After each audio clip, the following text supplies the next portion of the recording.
Now on to a series that I've only recently started getting into, and that is Preacher.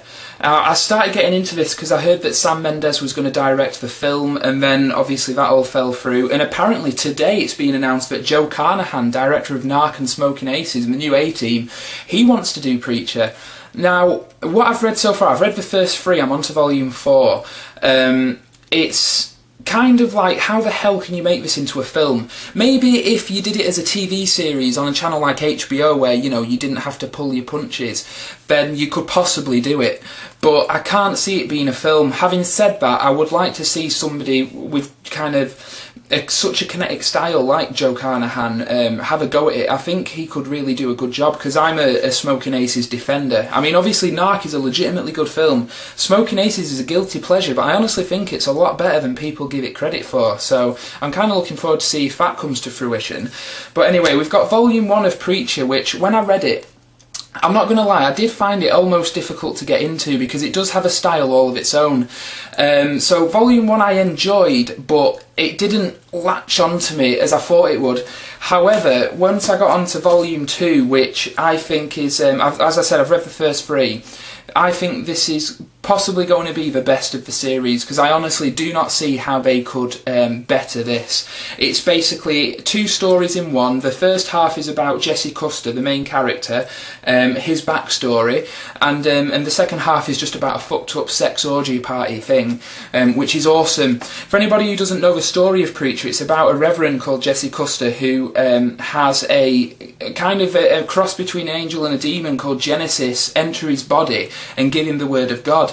So that means that basically when he says something like, I want you to shoot yourself, they will do it because he's got the word of God and he's a badass. So it's quite an interesting story. And then you've got stuff like a character called Arseface, who when he was a teenager and Kurt Cobain shot himself, he tried to kill himself because he was a big Nirvana fan.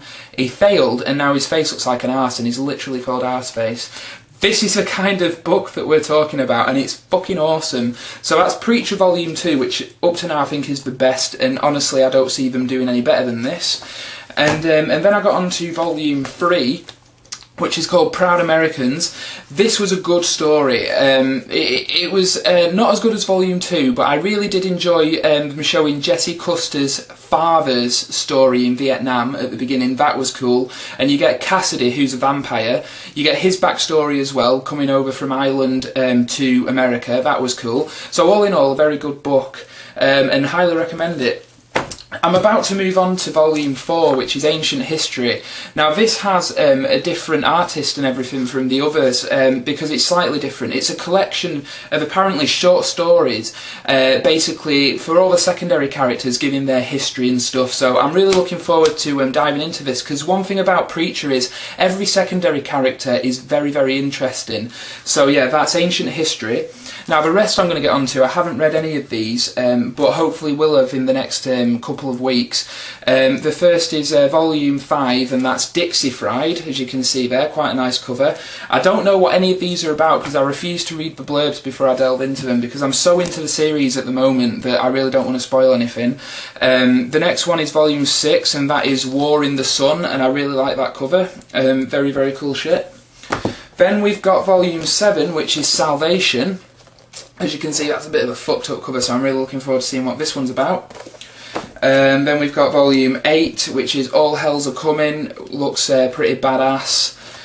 And finally, Volume 9, Alamo, which obviously I'm nowhere near yet, but I'm looking forward to having read the whole series and knowing what it's like as a whole. But as I said, if the first 3 are anything to go by, then it's fucking brilliant. So I recommend Preacher to any fans of graphic novels.